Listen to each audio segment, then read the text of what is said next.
Hey, it's Cam from the Brother Slim, and back with a secondary surprise November update.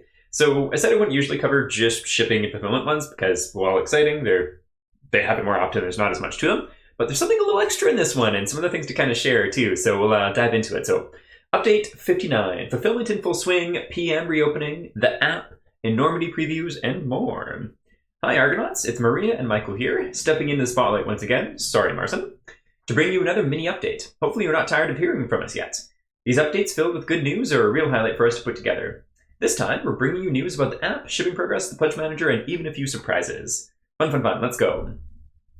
So, ongoing fulfillment. I'm just going to kind of skim through this really quick. US, about 35% of orders have shipped out. If you haven't heard anything, just hold tight. Shouldn't be much longer soon. I saw a really good comment from a backer basically saying, like, if you haven't received them by Thanksgiving, or if you haven't received shipping notice by Thanksgiving and you live in the States, then that would be a good time to follow up afterwards. But if not, don't worry, things are coming.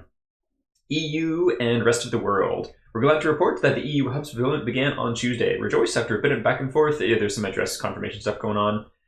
The fulfillment partner, Pac-Man, is shipping things out. I don't know if any other fellow Canadians have gotten a shipping notice yet. So if you are in Canada and you have gotten a notice, holla at your boy. I would love to hear. And also really curious, I'm pretty sure there's a Canada post strike that just started. So fingers crossed it's a FedEx or DHL or anything else but Canada Post right now. Asia, BFI reported successful fulfillment for all orders in China, Hong Kong, and Macau. Vietnam, Saudi Arabia, United Arab Emirates, Israel, and India orders are still in consolidation. Which should mean they're shipping up from China in December. Cool. So if you live in China, Hong Kong, or Macau, and you have not received a shipping notice, now's the time to reach out there too. Cool. So we'll just kind of breeze through this really quick too. The pledge manager for this project is reopening in just less than a week. And so it's going to be limited quantities of anything that was already shipped out for the first fulfillment wave. So if you want one of those things, jump on that quick. Otherwise, everything's going to be available for the next wave.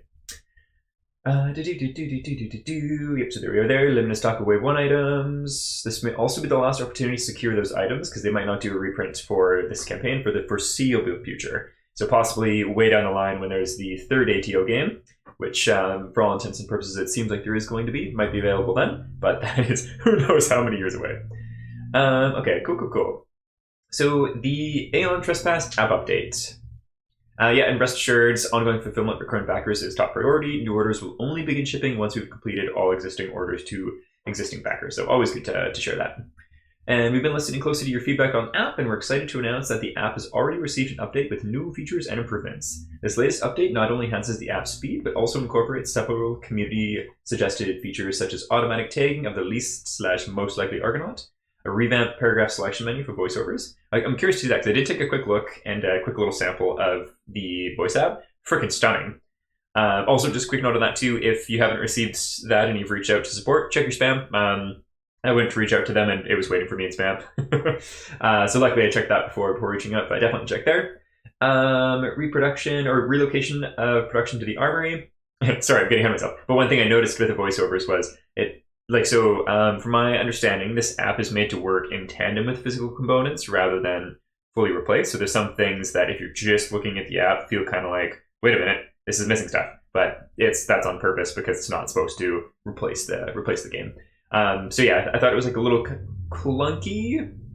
I don't know if clunky is the right word, but not that streamlined perhaps in like how you navigate to which sections and what it actually means. But again, I think it was because of not having the actual books in front of me. So things like that, I'm assuming is what they mean by revamping the paragraph selection menu. Bug fixes and introduce other smaller enhancements to improve your experience. Working hard on the voiceover for Cycle 5 and we can't wait to share it with you in the app soon. Thank you for the input, and these improvements wouldn't be possible without the amazing feedback from your community. Cool. And also Paul Grogan's finished his 5th and final Aeon Trespass How to Play video. Very exciting. I still need to catch up on all these. Not gonna lie, it's probably a benefit. I'm no expert from the rules by a long shot. And so yeah, I'll probably brush up and watch these videos because they look excellent from the first one. So huge celebration and dedication to Paul Grogan because his very own rulemaking odyssey for this book, this coverage, I'm sure. Small thing too, but I love that they specifically don't have any other ads on these videos too. It was just something that ITU commissioned, which is awesome. New minis are on the horizon. With Black Friday drawing closer, it's nearly time for our Spartan Dreamwalkers and perhaps a few surprises to make their long-awaited debut in the store. For those who've been patiently, or not so patiently waiting, you'll soon be able to add these unique titans and their powerful gear to your collection. Keep an eye out, new details and some exciting extras are just around the corner. Curious about the extras, that'd be interesting. For me, I actually have been saving up for the Kingdom Death Black Friday, and I've kind of realized I don't know how much stuff I'm actually interested in getting this year. So we'll see. But depending on these, I might pick something up, but I'm kind of more leaning towards waiting for, Marston's mentioned in the comments a few times that there's going to be a just paper content, so gear, all the various gear cards are going to be released in the future once they have enough of it to justify. So I'm more keen on waiting for that rather than getting various minis and such, specifically, or especially if they're not on a holiday sale price. If they're on a sale price, maybe they'll change things, but we'll see. Cool. So Enormity pricing rulebook content more. So this is mostly the reason why I decided to make the video today.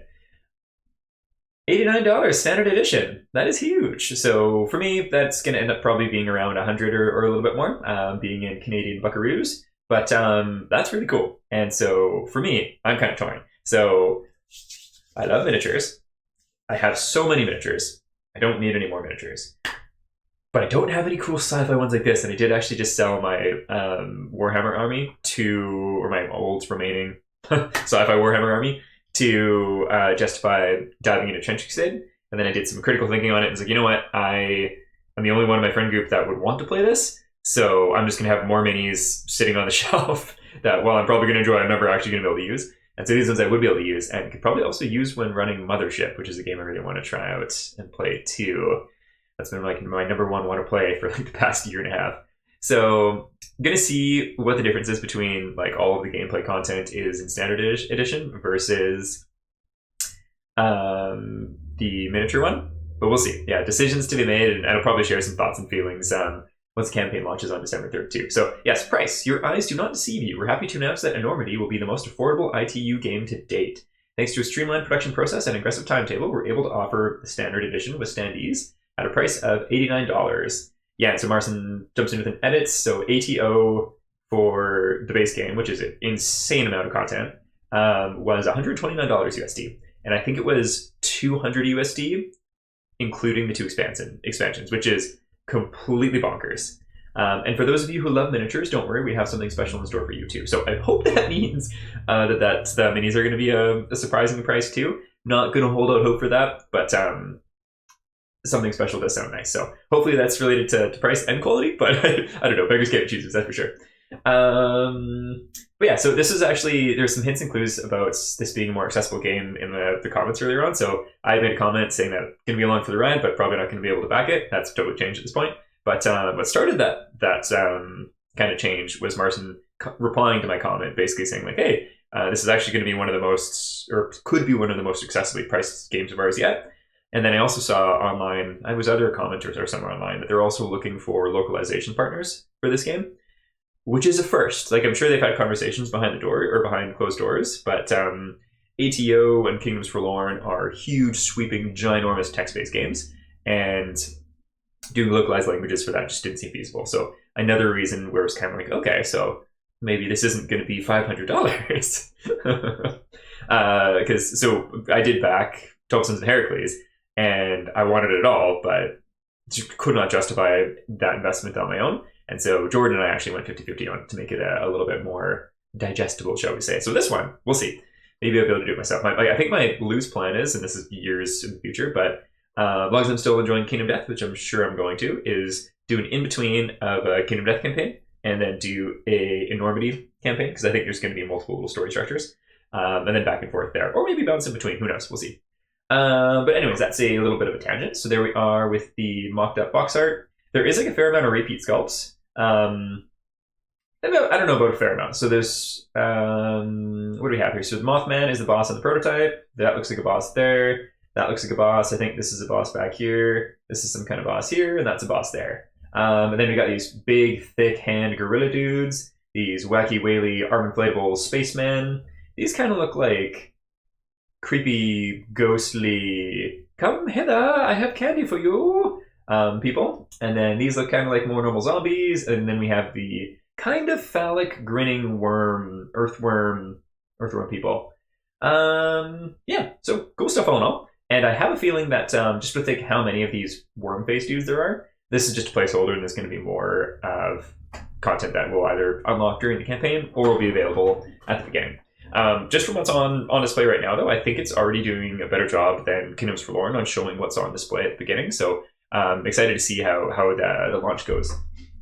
Okay, Rulebook Hunt. So this is freaking sweet. I used to play Overwatch back in the day, and in the original game, I don't know if they still do. I haven't really kept up on it at all. But they'd do hints and teases online and these various different puzzles and things that the community would figure out to like have an early unlock view or an idea of the next hero or villain, if you want to say, that would be coming out. And I'm not good at puzzles, but it was so much fun to be part of it and watch the community figure it out. And so this is kind of like a mini version of that, and I'm super keen on it. So let's take a look. And I have already solved it. I will say right now, I got way too deep into it and overlooked what was actually just like a very clear and simple puzzle, and resorted to the lovely folks on Discord to go take a look through. And if you're not into the, I can't remember the name of it is, but the ITU Into the Unknown Discord is pretty lovely.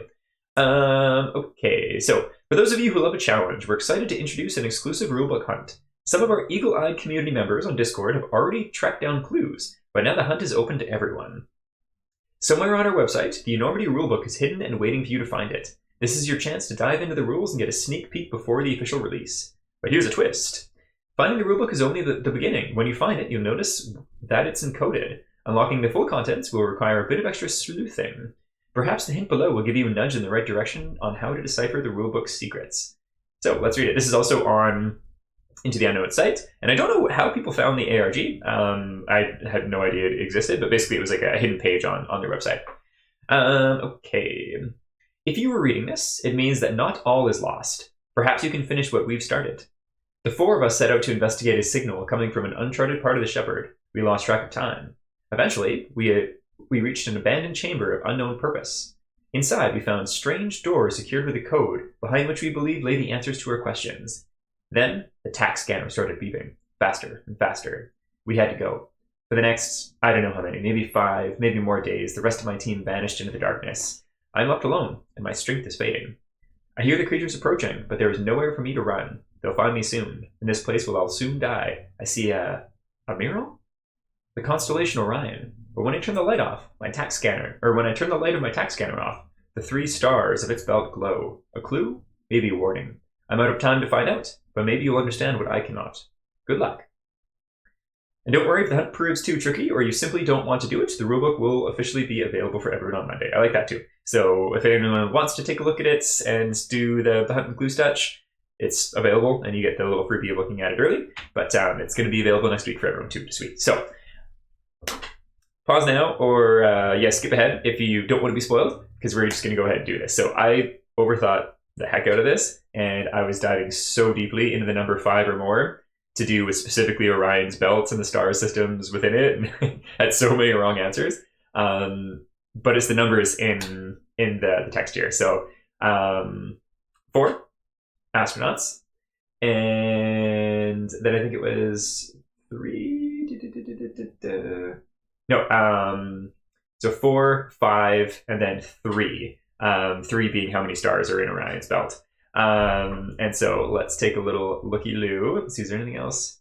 You know what, let's we'll go back to this because we'll do a quick little look through of what we see. But then we'll finish reading this too. So, TTS demo, the Enormity TTS demo, tabletop simulator, featuring Dark Side of the Sun mini campaign is coming soon. So Dark Side of the Sun mini campaign is, I wouldn't be surprised if it ends up being the prologue of the game, but it's also the prototype of, like the physical prototype that's been sent out to some folks. Just as a note too, there's a few like unboxing videos of the prototype already. Meet Me at the Table by Bart is a fantastic one, which I recommend watching. He's actually what got me into making this YouTube channel in the first place. Yeah, great content, such a good human being, and great video too. It's a little long, but he goes into like some good detail about the mechanics and such, and it's fantastic. Also, Rob's Tabletop World has a good one too, and he actually, I think just today or last night, released a video of to do that the same codes for this puzzle, but there's actually like a physical lockbox that you need to unlock with some goodies in there too. So we showed a video of what's in that lockbox. It's quite interesting. Is it like out of this world? Yet to be seen. There might be some hidden clues in there, who knows? But definitely very, very cool, and makes for a really fun, engaging prototype experience for sure. Yeah, big fan for sure. I'll link both the videos in the description here as well for anyone. In just a short while, you'll have the chance to dive into the unique atmosphere, gameplay mechanics, and strategic depth of Enormity directly on TTS. It's the perfect way to get a hands-on preview of the game before campaign launch and explore everything that makes Enormity special. So I want to play this, and I would love to do a video of it, but I don't know if my computer can handle it. I got a different tabletop simulator. I can't remember the name of it.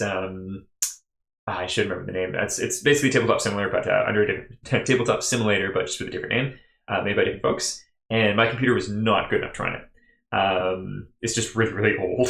It is a business laptop, so it's not horrendous, but it is old. So I don't know if I'll be able to do it on my computer. I might be able to use my wife's, but I don't know if she'll be keen on me doing a bunch of recording and stuff on her computer either. So we shall see about that. But worst comes to worst, I'll at least try to play it and share some thoughts on it too.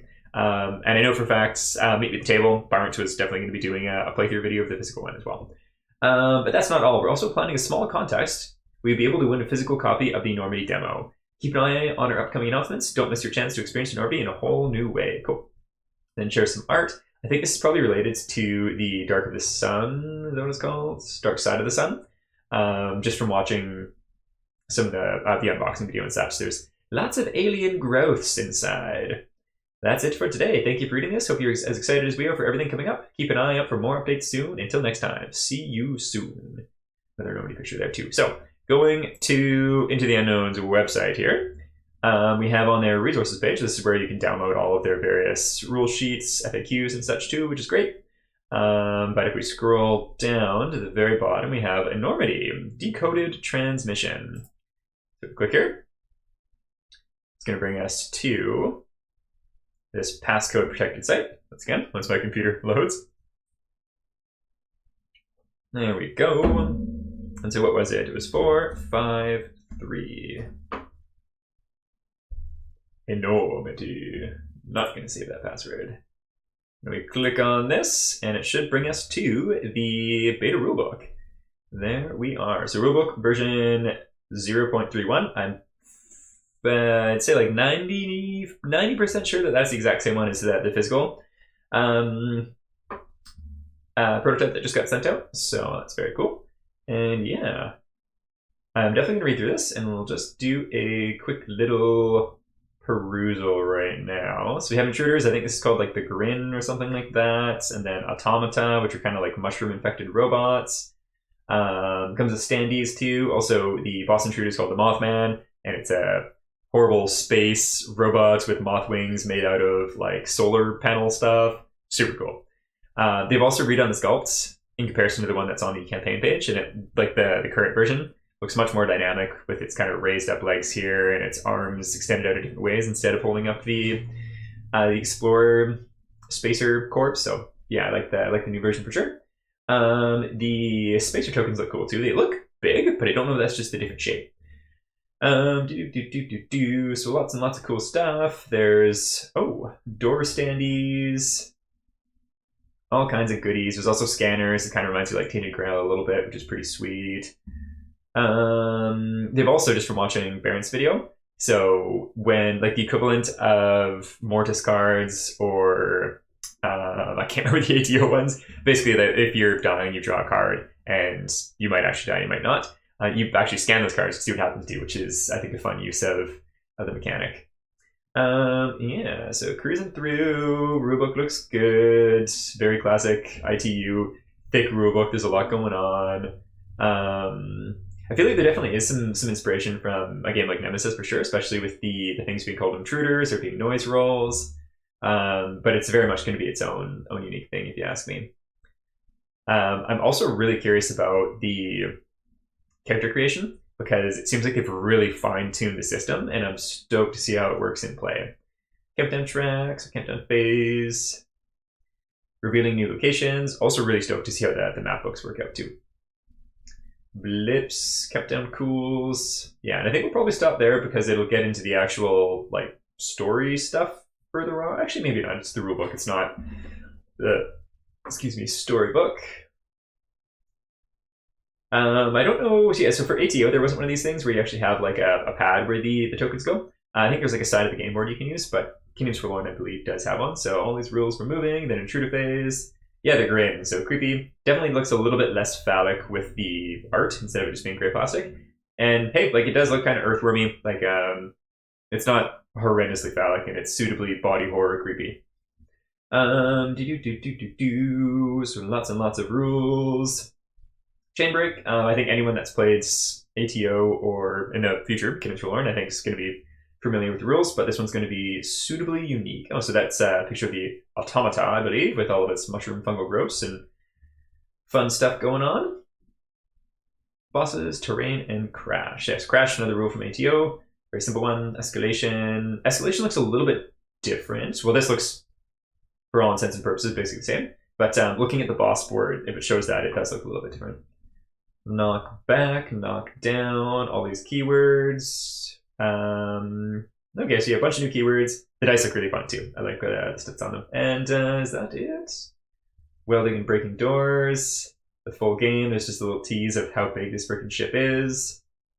Safe havens, campaigns, enormity powers, story and storylines. This is actually, you know what? I am going to read this really quick. So, story and storylines. Enormity has been designed as a sandbox experience, one which you can simply pick up and play, and one which you can replay endlessly.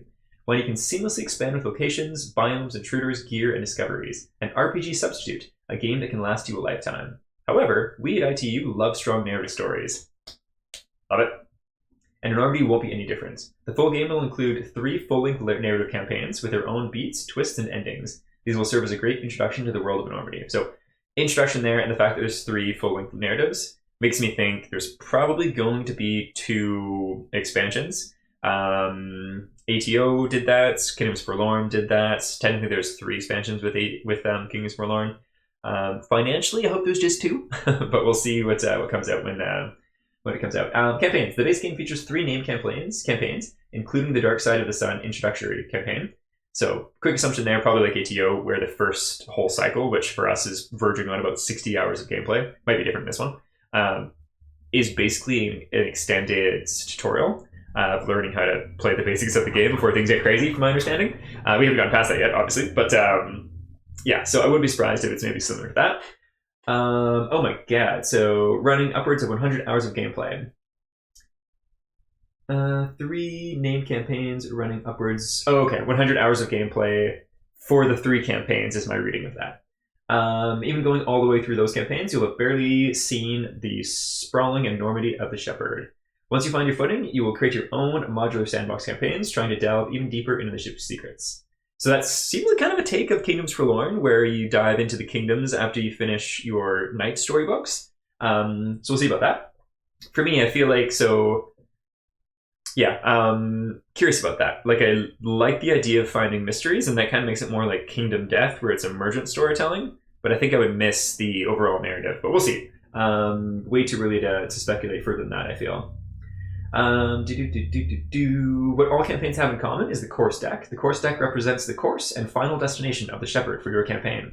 There are 3 types of course cards. Extraction run cards, which allow you to go on extraction run, unlock new locations on the Shepherd, introduce new rules, lasting game effects and optional objectives, and incursion cards, which force you to battle a fearsome intruder boss for your right to stay on the Shepherd. The 3rd type of course cards get added to the deck from various sources: special campaign setups, story passages, various events, even critical wounds. The Enormity Mythos cards. Mythos cards move the meta-narrative forward, revealing setting secrets and challenging your characters in a myriad of ways. Many Mythos cards seed Mythos cycles, which are sequences of interconnected Mythos cards. Interesting. Very, very interesting. In terms of difficulty, you know what? I might save just reading like this in the full game bit for a separate video, just to dive into it a little bit more thoroughly, because... Oh, you know what? There's not too much more. I'll just keep reading here. In terms of difficulty, run and incursion course cards are divided into difficulty tiers called parsecs, with a given incursion card introducing a new boss serving as a gatekeeper, normal mode, or proficiency check, veteran spacer, into the next harder parsec. Interesting. So my assumption there is that's kind of like there are other games where there's various levels of the same bosses. And so you need to be able to beat the hardest of the one you're currently on before moving into the next story. Parsec instead of cycle in this case. The size of the core stack will be up to you. You may play a short campaign, a long campaign, or an endless campaign. Narrative campaigns will have their set links because every story needs a strong conclusion to give it meaning. Love that and wholeheartedly agree. More intruders, more levels, and evolution. The Dark Side of the Sun demo is but a glimpse of intruder variety. The full game will offer dozens of baseline intruders, unique specimens, and boss intruders, and each will have several levels that drastically change the monster's behavior and battles. Just check out Aeon Trespass Odyssey for how this works. Yep, very cool. Intruders will also evolve over time. Cool. So, kind of, yeah, it seems like this is quite literally the evolution of their storytelling in games, and I'm really stoked for it, not gonna lie. Really stoked for it. Because, yeah, Kingdoms Forlorn looked awesome, but it just felt too big in scope for all of the various things going on that would have to be like updated and changed at the table for me. This sounds like a refinement of all of the games to date, and I am here for it. Also, just what they touched on there too of unique specimens. So I feel like it's kind of a twist on their little minion encounter battles from Kingdoms Forlorn, where each individual, like every miniature is the same, but each miniature represents a different version of that kind of creature. And so the unique specimens is that same kind of idea where it might be different per card or whatever, but there's cards that will have like specific different traits for a specific critter. So this art, for example, is the Grin. So the Grin is that kind of phallic looking earthworm fellow. And this one is just extra toothy, and it has different effects. And obviously, the art looks different. Are there going to be miniatures for the unique ones? That'd be really cool. I think it'd be less likely. Maybe like a really high stretch goal or something, or maybe there'll be standees.